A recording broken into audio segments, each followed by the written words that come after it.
Assalamualaikum warahmatullahi wabarakatuh. Puji syukur kita panjatkan kehadiran Allah SWT dan Nabi Muhammad SAW. Saya di sini sebagai moderator meminta izin untuk memaparkan materi dari kelompok kami yang berjudul Teknik Demografi. Sebelum itu, izinkan saya untuk memperkenalkan terlebih dahulu dari anggota kelompok 5. Yang pertama itu ada Yulia Hosniatila, yang kedua ada Adelia Jessica, dan yang tiga ada saya sendiri, Siska Koirunisa Saputri, yang keempat ada Amirul Ikhlas, yang kelima ada Elviza Rahmila. Untuk slide ketiga dan keempat akan dibacakan oleh saudari Yulia, kepadanya saya persilakan. Terima kasih moderator. Saya akan menjelaskan tentang pengertian demografi. Demografi adalah gabungan dua kata berasal dari bahasa Yunani yaitu demos dan graphein yang artinya rakyat dan tulisan. Jadi, demografi adalah setiap tulisan mengenai rakyat atau kependudukan manusia. Teknik demografi ini dapat digunakan untuk menghitung dan mengembangkan indikator-indikator peristiwa demografi seperti kelahiran, kematian, migrasi, pertumbuhan penduduk, perkawinan, perubahan struktur umur penduduk, angkatan kerja, atau pengangguran. Angka mutlak dan angka relatif. Dalam rangka hal dan untuk tujuan tertentu, angka-angka mutlak berguna secara langsung, bahkan sangat penting. Dengan menggunakan angka-angka atau ukuran-ukuran relatif, dapat dari penduduk-penduduk yang jumlahnya sangat berbeda. Saya kembalikan ke moderator. Oke, terima kasih kepada saudari Yulia. Untuk slide ke-5 dan ke-6 akan dibacakan oleh Elviza. Kepadanya saya persilakan. Baiklah, di sini saya akan membacakan tentang teknik prorating. Melakukan prorating terhadap penduduk kategori itu berarti mendistribusikan mereka ke dalam struktur umur penduduk yang ada dari penduduk yang bersangkutan. Prorating biasanya dilakukan untuk masing-masing jenis kelamin. Selain terhadap bagian penduduk yang tak terjawab, seperti pada tabel berikut. Prorating dapat pula dilakukan penduduk perkiraan tahun-tahun di depan, atau biasanya untuk jangka waktu yang singkat, dengan menggunakan struktur umur penduduk sebelumnya.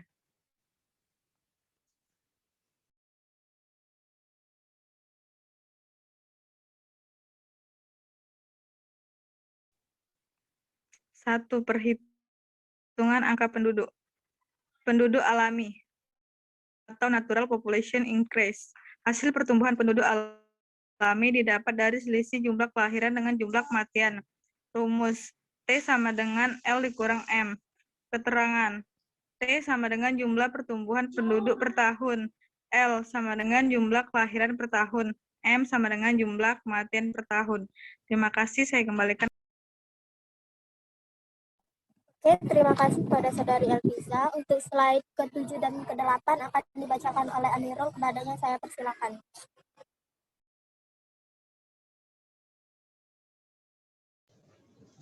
Baiklah, terima kasih kepada moderator.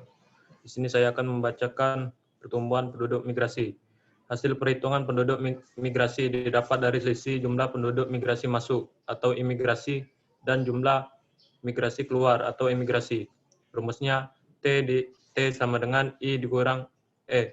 Keterangannya T sama dengan jumlah pertumbuhan penduduk per tahun, I sama dengan jumlah migrasi masuk per tahun, E sama dengan jumlah migrasi keluar per tahun.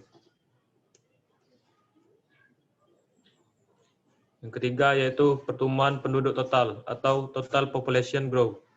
Pertumbuhan penduduk yang merupakan hasil perhitungan dari pertumbuhan penduduk alami ditambah dengan pertumbuhan penduduk migrasi. Rumusnya T sama dengan dalam kurung L min M plus dalam kurung I min E. Keterangannya T sama dengan jumlah pertumbuhan penduduk per tahun.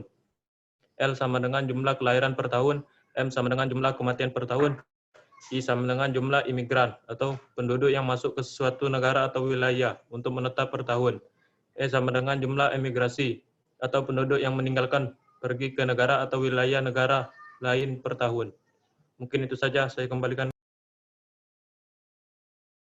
Oke, terima kasih kepada saudara Amirul. Untuk slide terakhir akan dibacakan oleh Adelia Jessica.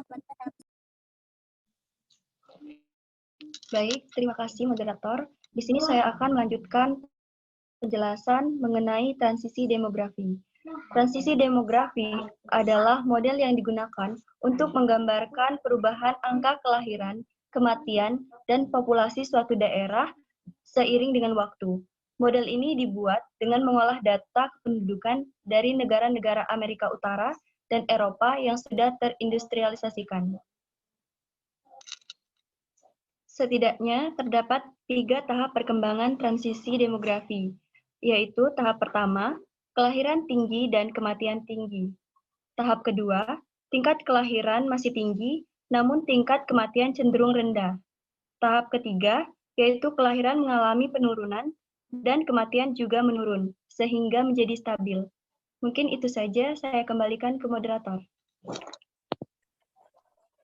Oke, terima kasih kepada Saudari Adelia. Baiklah, selanjutnya kami tutup presentasi dari kelompok 5. Terima kasih atas partisipasinya dan mohon maaf jika ada salah kata dan ucapan. Kepada Allah saya mohon ampun. Wassalamualaikum warahmatullahi wabarakatuh.